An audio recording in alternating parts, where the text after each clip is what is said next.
So guys अब हम बात करेंगे डिसऑर्डर के बारे में।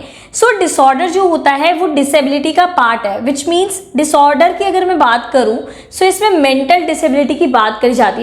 हे guys, welcome back to Shalini academics. मेरा नाम शालिनी वर्मा है और मैं लौट आई हूँ एक और इंटरेस्टिंग वीडियो लेके। गाइज आज हमारा टॉपिक जो होने वाला है वो होने वाला है फिजिकल एजुकेशन से रिलेटेड, जिसमें हम क्लास 11th को कवर करेंगे न्यू सेशन के अकॉर्डिंग और हम चैप्टर डिस्कस करने वाले हैं यूनिट 4 यानी कि चैप्टर 4 की बात हम करने वाले हैं। इस चैप्टर का नाम है physical education and sports for children with special needs. Again मैं रिपीट करूंगी कि ये चैप्टर्स, ये सीरीज न्यू सेशन के अकॉर्डिंग होगी, जिसमें हम 2023 और 24 को कवर करेंगे।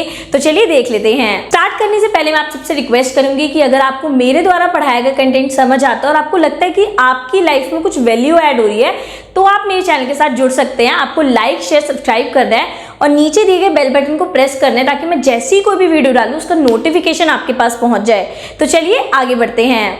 गाइज इस चैप्टर के हम लर्निंग ऑब्जेक्टिव देखेंगे, क्या क्या हम पढ़ने वाले हैं और कौन से टॉपिक बहुत इंपॉर्टेंट है। जो टॉपिक मैं बोलूंगी डेफिनेटली एग्जाम्स में आएंगे, तो चलिए देखते हैं। सबसे पहला टॉपिक है concept of disability and disorder, यानी कि आपको पता होना चाहिए कि डिसेबिलिटी और डिसऑर्डर में क्या अंतर है। नेक्स्ट है type of disability, its causes and nature. कितने तरीके की डिसेबिलिटी होती है, उनके क्या कारण होते हैं, किस तरीके का उनका नेचर होता है। नेक्स्ट टॉपिक आ जाता है डिसेबिलिटी एटिक्वेट्स। ये एग्जाम में 100% पूछा जाता है, आपको इसको काफी अच्छे से करना है। नेक्स्ट है aim and objective of adaptive physical education. आपको पता होना चाहिए कि एम्स और ऑब्जेक्टिव क्या होते हैं अडैप्टिव फिजिकल एजुकेशन के। अगेन सबसे ज्यादा पूछे जाने वाला क्वेश्चन है ये, फेवरेट क्वेश्चन मैं बोलूंगी जो एग्जाम में डेफिनेटली आता है। आगे बढ़ते हैं। Role of various professional for CWSN। जो प्रोफेशनल्स होते हैं उनका क्या रोल है CWSN स्टूडेंट्स के लिए, ये एग्जाम में आता है। नीचे के जितने भी टॉपिक है ये तीनों के तीनों टॉपिक बहुत जरूरी हैं और आपने ये 100% करने हैं। अब हम इन टॉपिक्स को एक एक करके समझेंगे। चलिए देख लेते हैं।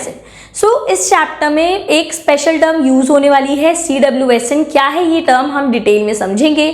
चलिए शुरू करते हैं।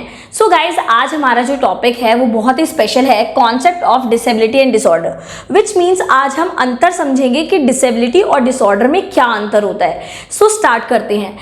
यहाँ पर टर्म लिखा हुआ है डिसेबिलिटी, यानी कि हम बात करने वाले हैं डिसेबिलिटी के बारे में। गाइज आपने नोट करा होगा कि कुछ ऐसे बच्चे होते हैं, कुछ ऐसे एडल्ट होते हैं जो उतने अच्छे से काम नहीं परफॉर्म कर पाते जितना एक नॉर्मल इंसान करता है। उनके अंदर एबिलिटी में कुछ कमी होती है और लैक ऑफ एबिलिटी ही क्या कहलाता है, डिसेबिलिटी कहलाता है। इसको डिटेल में समझ लेते हैं। डिसेबिलिटी जो है वो दो वर्ड से मिलके बनती है, डिस प्लस एबिलिटी।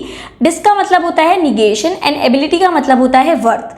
इन दोनों का ज्वाइंट मतलब होता है लैक ऑफ एबिलिटी, यानी कि एक ऐसा इंसान जिसके अंदर एबिलिटी में कुछ कमी है, वो उतने अच्छे से काम परफॉर्म नहीं कर पा रहा है जितना एक नॉर्मल इंसान इजीली कर देता है। आगे दे रखा है कि डिसेबिलिटी जो है वो जन्म से लेके लाइफ टाइम यानी कि जिंदगी भर तक रहती है। उसी के साथ साथ यहाँ पर एक इन्फॉर्मेशन ये है कि 1980s में एक वर्ड यूज हुआ था डिफरेंटली एबल्ड, और इस वर्ड को 1980s में इंट्रोड्यूस करवाया गया था। आई होप आपको डिसेबिलिटी का मतलब समझ आया होगा, यानी कि एक ऐसा स्पेशल इंसान जो उतनी एबिलिटी के साथ वर्क परफॉर्म नहीं कर पा रहा है जितना एक नॉर्मल इंसान कर लेता है, उसी को हम क्या बोलते हैं, डिसेबिलिटी बोलते हैं। अगर आपके पेपर में डेफिनेशन लिखने के लिए आते हैं तो आप ये लिख सकते हैं, lack of ability is called disability. Guys अब हम बात करेंगे डिसऑर्डर के बारे में।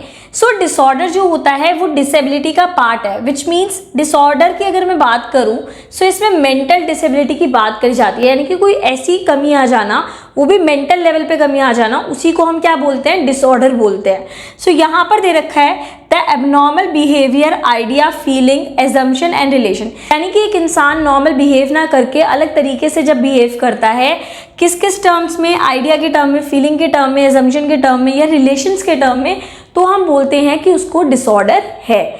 डिसऑर्डर जो होता है वो टेम्पररी होता है, परमानेंट नहीं होता है। प्लस डिसऑर्डर जो है वो मेंटली ज्यादा इफेक्ट करता है। आगे यहाँ पर आई होप आपको समझ आया होगा। डिसऑर्डर को समझाने के लिए मैं एक चीज और बोल सकती हूँ कि जो इंसान है वो काफी अब नॉर्मली बिहेव कर रहा होता है, अपनी फीलिंग्स को लेके, अपने थॉट्स को लेके वो बिल्कुल हटके ही बिहेव कर रहा होता है। और जनरली जो डिसऑर्डर है वो मेंटल लेवल पे होता है, यानी कि मेंटली ज़्यादा इफेक्ट होता है।